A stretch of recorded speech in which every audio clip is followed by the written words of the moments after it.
से लोग तर जाते हैं वो गायत्री है। तरना किससे? तीन चीजों से, आदि भौतिक, आदि दैविक और आध्यात्मिक क्षेत्र में जो भी हमें तकलीफें होती है, बंधन होता है, मुश्किलें होती है, इन सब से तर जाना ही गायत्री है। तीन बाधाओं से, ऐसे तीन मल से अपने आप को मुक्त होने के लिए, एक आणविक मल है, एक कार्मिक मल है, ये माई मल है। तो ये मलों से, मल, आवरण और विक्षेप, ये तीन जो है जीव को ब्रह्म से अलग होने का भ्रम दिलाता है। भ्रम होता तो नहीं है। जैसे एक मटके के अंदर का आकाश और बाहर का आकाश दोनों मिली हुई है, तो अलग तो है नहीं। एक मटके को इधर से इधर करोगे तो आकाश भी जाएगा ना उसके साथ, आकाश तो है ही। ऐसे ही आत्मा जबकि अछूता है किसी भी कर्म से, फिर भी तीन मलों के कारण जीव और परमात्मा में भेद दिखता है। क्या? तीन चीजों से, मल, आवरण और विक्षेप। आवरण माने पर्दा, विक्षेप माने पता ही है, मन विचलित हो जाना, और मल माने जानते हैं शरीर का जो मल है। तो ये तीनों से मुक्त होने के लिए ही गायत्री का जप है। गायत्री जप में क्या बोलते हैं?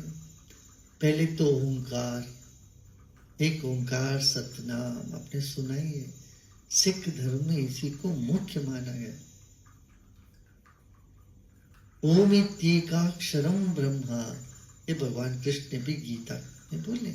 ओम माने इस संसार के समस्त चीजों को, यदि एक संसार और संसार के परे जो दृश्य अदृश्य जगत को यदि एक शब्द में कहना हो, वो है ओम। वही परमात्मा का नाम है, तुम्हारा भी वही सच्चा नाम है। और कहते भूर भुवः स्वः। भूर माने होना, होना, ये दुनिया बनी है और है, भू है। पृथ्वी को भी भू बोलते हैं, ऐसे भू माने ये संसार, पृथ्वी मान लो। भुवः क्या है? चेतन सत्ता, चैतन्य। स्वः आनंद, सत चित आनंद कह सकते हो। भूर्भुवः स्वः। स्वः माने आनंद, और अंतरिक्ष नहीं, वो स्वर्ग, भूलोक, अंतरिक्ष लोक, स्वर्ग लोक कहते हैं। माने जो दिखती हुई दृश्य जगत, भुवः, जो दिखती भी नहीं है मगर छुपती भी नहीं है, ऐसे जैसे मन है, भावनाएं हैं, ये सब भुवः उसमें आता है। चैतन्य सत्ता, फिर आनंद सत्ता, स्वः, भूर्भुवः स्वः। यह चैतन शक्ति है, ये सत्य है और चित्त है और आनंद है। तत्सवितुर्वरेण्यम, उसको मैं स्वीकार करता हूं।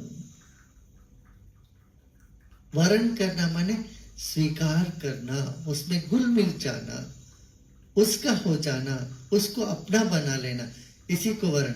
ये वर और वधु का शब्द भी यहीं से हुआ। वरण, वरण माने अपना लेना, आलिंगन कर। ऐसी चैतन्य सत्ता को मैं अपना आन स्वीकार कर लेता। तत्सवितुर्वरेण्यम भर्गो देवस्य धीमहि। हमारे भीतर का सारा मल, सारा पाप को वो भस्म कर देता है। वो सारा पाप को भस्म कर दे, और वो दैवी शक्ति से हमारी चेतना को प्रचोदन करे। धीमहि भर्गो देवस्य धीमहि, दैवत्व हमारे भीतर जागे। धियो यो न प्रचोदयात्। फिर मेरा ये जो दिमाग है हमारा, हम सबका, धियो यो नः माने सबका, हम सबका बुद्धि को प्रचोदन करे, प्रेरित करे, सन्मार्ग में लगाए। यही प्रार्थना है मनुष्य जाति की सबसे उत्तम, सबसे महत्वपूर्ण प्रार्थना। इस प्रार्थना में सब कुछ आ जाता है। ये जैसे विचार वैसे करनी होती है। और विचार का स्रोत जो है बुद्धि है, और बुद्धि पवित्र हो जाए, शुद्ध हो जाए, पाप से रहित हो जाए, तो हर तरह से लाभ ही लाभ है। इसलिए गायत्री मंत्र को बहुत महत्व दे दिया गया है। और ये मंत्र को लोग छिपा के रखे, बोले किसी को नहीं बताओ, महिलाओं को नहीं देना, ताकि महिलाएं जाप करके बड़े मजबूती हो जाए। शादी के बाद पुरुष 2-2 जनेऊ पहन लेता है, पत्नी के लिए भी जाप लेता है, मगर पत्नी को बोलते तुमको नहीं करना। ये मध्य काल में शुरू हो गया, पहले नहीं था।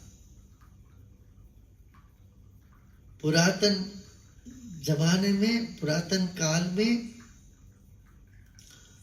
महिला भी गायत्री मंत्र का जाप करते थे, पुरुष भी करते थे। तो वो गायत्री मंत्र का यही है, सबका दिमाग, सबका मन, सबका चेतन जागृत रहे।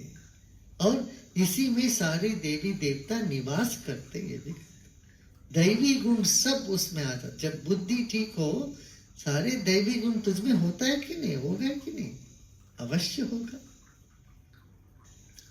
तो यही विशेषता है। यदि प्रतिनित्य 10-15 भी कर ले, जो भी हो सकता कर ले, सुबह शाम, तो बहुत उत्तम है। ये करते।